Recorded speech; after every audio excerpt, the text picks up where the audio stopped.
فرقان حمید میں اللہ تبارک و تعالیٰ نے فرمایا سورہ جاثیہ کی آیت نمبر 23 میں افرأیت من اتخذ الہہ ہواہ، اے نبی آپ نے لوگوں کو دیکھا نہیں ہے کہ یہ خواہشات نفس کے پیچھے کیسے چلتے ہیں، کیسے یہ خواہشات کی پیروی کرتے ہیں۔ حضرت انس رضی اللہ تعالیٰ عنہ فرماتے ہیں سرکار دو عالم صلی اللہ علیہ وسلم نے ارشاد فرمایا کہ 3 چیزیں ہلاکت میں ڈالنے والی ہیں انسان کو۔ 3 چیزیں ایسی ہیں جو انسان کو ہلاکت میں ڈال دیتی ہیں۔ فرمایا وہ بخل جس کی اطاعت کی جائے، بخل کا معنی کنجوسی،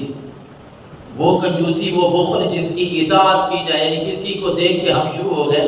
کہ یہ بخل کر رہا ہے، بخیل ہے، تو ہم بھی اسی کے نقش قدم پہ چلیں۔ یہ ایسی چیز ہے بخل کہ انسان کو ہلاکت میں ڈال دیتا ہے۔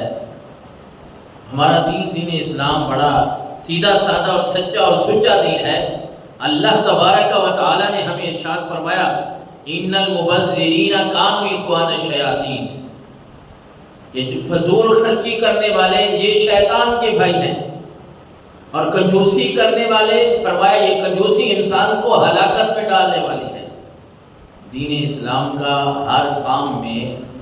یہ ہمیں حکم ہے اللہ اور اس کے رسول کا، ہمارے دین کا، کہ ہم میانہ روی اختیار کریں، درمیانی راستہ اختیار کریں۔ بندے نے اگر خرچ کرنا ہے، کوئی بھی معاملہ ہے، اس کو دیکھ لیں، درمیانی راستہ چنیں گے تو درمیانی راستہ انسان کو کامیابی کی طرف لے کے جاتا ہے۔ اس لیے اللہ کے نبی نے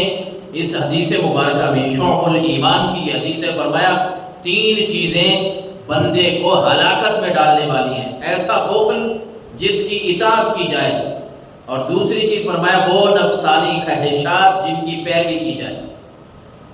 خواہشات تو بندے کے دل میں آتی ہیں، یہ چیز بھی میری ہونی چاہیے، وہ بھی ہونی چاہیے، میں یہ بھی کروں یہ بھی کروں، لیکن جب بندہ ان کی پیروی کرنا شروع کر دیتا ہے،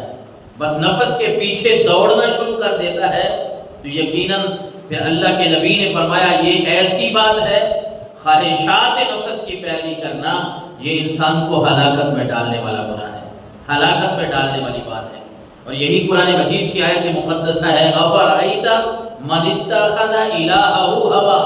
اے نبی ان لوگوں کو آپ نے دیکھا نہیں ہے جو اپنی خواہشات کی پیروی کرتے ہیں، اپنی خواہشات کو خدا سمجھتے ہیں، سب کچھ سمجھتے ہیں کہ بس جو جی میں آئے گا، جو نفس میں آئے گا وہ کریں گے۔ اور تیسری چیز اس حدیث رسول میں اللہ کے نبی نے فرمایا آدمی کا اپنے آپ کو اچھا سمجھنا، اپنے آپ کو اچھا سمجھنا، اللہ کے نبی نے فرمایا یہ بھی خود پسندی، یہ بھی ایسا گناہ ہے جو بندے کو ہلاکت میں ڈال دیتا ہے۔ اپنے آپ کو اچھا نہیں سمجھنا چاہیے، بلکہ کام ایسے کریں کہ لوگ آپ کو اچھا کہیں، کام ایسے کریں، آپ کا اخلاق ایسا ہو، آپ کا کردار ایسا ہو، آپ کا اٹھنا بیٹھنا ایسا ہو، آپ کا مسلمانوں کے ساتھ تعلقات ایسے ہوں،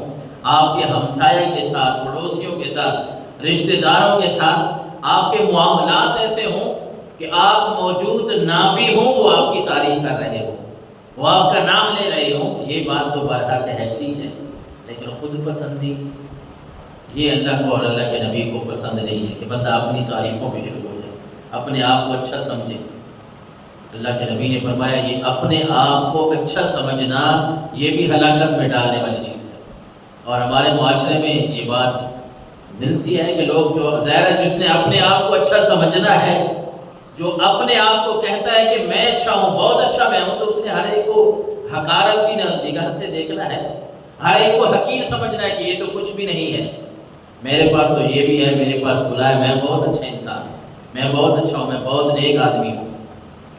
اس لیے اللہ کے نبی نے یہ 3 چیزیں گنوائی کہ یہ ہلاکت میں ڈالنے والی ہیں، کہ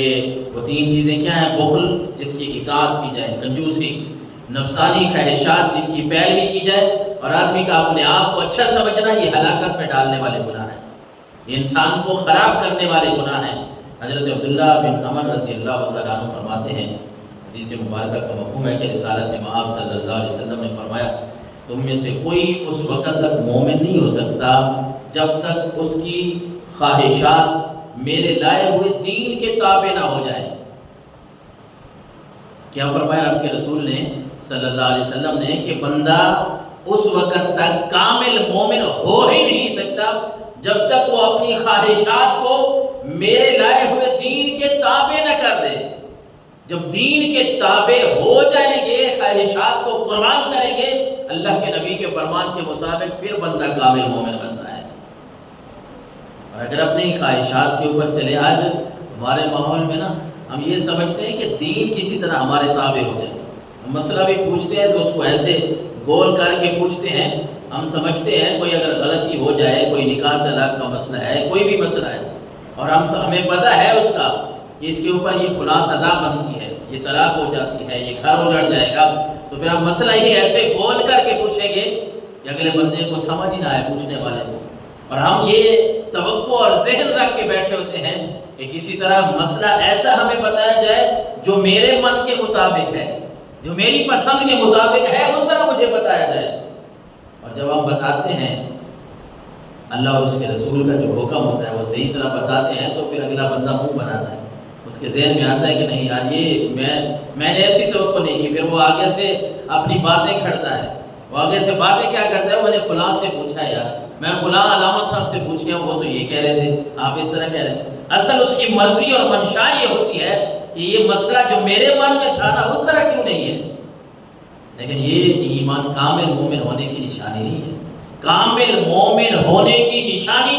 رب کے نبی نے یہ بیان فرمائی ہے کہ اپنی ساری خواہشات کو میرے لائے ہوئے دین کے تابع کر دو، جو بات دین میں ہے اس کی بات کو فالو کرو، اسی کو مانو، اپنی باتوں کو سائڈ پہ رکھ دو، پھر تم کامل مومن ہو۔ خواہشات نفس ہے یہ ایسی چیز جو انسان کو ہلاکت میں ڈال دے۔